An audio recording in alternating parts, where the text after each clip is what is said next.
everyone, it's me, Hazel, 24-year-old virtual assistant here in province. For today's video, samahan niyo ako dahil pupunta tayo sa isa sa pinakamaganda at pinakasikat na tourist destination dito sa bansa. Kaya naman ano pang hinihintay niyo? Tara, samahan niyo ako. Ito nga pala yung second time natin na a-attend tayo ng company team building. Last year, 2025, yung first attend ko ng kanilang team building at sobrang saya dahil kahit first time ko lang nakilala yung mga ka-work ko, sobrang nag-enjoy at nakabanding ko talaga silang lahat. Kaya naman super saya at excited namin ngayon. Dahil kung last year hindi ko pa sila kilala, ngayon mas bonded at close na talaga kami sa isa't isa. Bali pangatlong beses na nga natin silang makakasama. Una sa Bukidnon, pangalawa sa Singapore, tapos ngayon at marami pang susunod. By God's grace, imagine sobrang dami na nating napuntahan at sino ba namang mag-aakala na magiging travel ticket ko pala ang trabaho na meron ako ngayon? Alam nyo ba, ang pinag-pray ko lang naman kay Lord ay sana magkameron ako ng trabaho na merong work-life balance at syempre yung masusustain yung pangangailangan ko at ng pamilya ko. Pero sabi nga nila kapag si Lord ang nagbigay, siksik,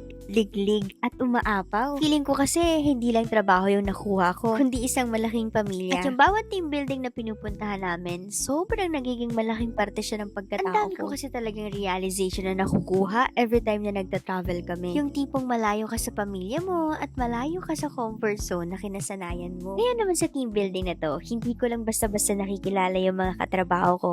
I also had the chance to know myself more. And that's what I really love about my job. I feel so alive. Ikaw ba? Buhay ka pa? At ito na nga, we have just landed here at Puerto Princesa, Palawan, Philippines! At dito nga tayo magti-team building this year kaya naman super exciting. Ito nga't pagkalapag namin ng aeroplano ay nagpicture muna kami para meron naman kaming remembrance. Introducing the Power Pop Girls of this team at syempre ang aking iba pang mga colleagues. Ayan sila. At sila nga po palang makakasama natin para sa trip na to kaya naman let's go! After nga namin magpicture-picture ay hinanap lang namin yung tour guide natin for this trip para naman alam natin kung saan-saan tayo pupunta. At para sa ating first destination, kain muna tayo para maraming energy later. Heto nga't pagkalapag namin dito sa van ay nag-attendance muna itong HR namin. Atake talaga siya, mga ate ko. Sinacheckan niya talaga yung attendance namin kung kompleto na ba kami. O diba, kahit nasa team building, attendance is a must pa rin talaga. At maya-maya lang nakarating na din tayo kung saan tayo kakain. Kaya naman, tara-tara, talo-talo na to.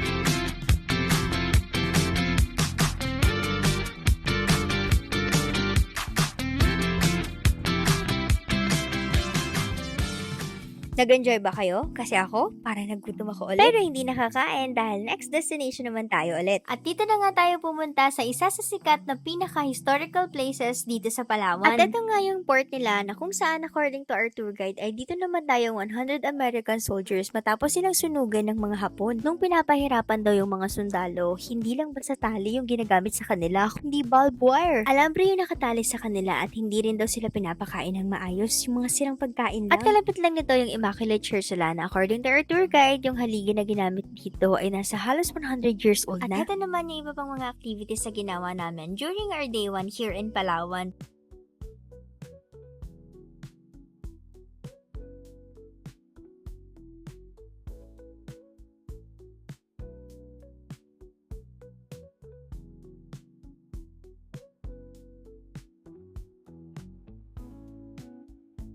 Ito na rin nga yung last destination namin for our day 1 trip here in Palawan. Kaya namili na rin tayo ng ating mga pasalubong. At ito si Nanay, smile-smile pa siya. So yun lang guys, hanggang dito na lang muna. Hanggang sa muli, paalam!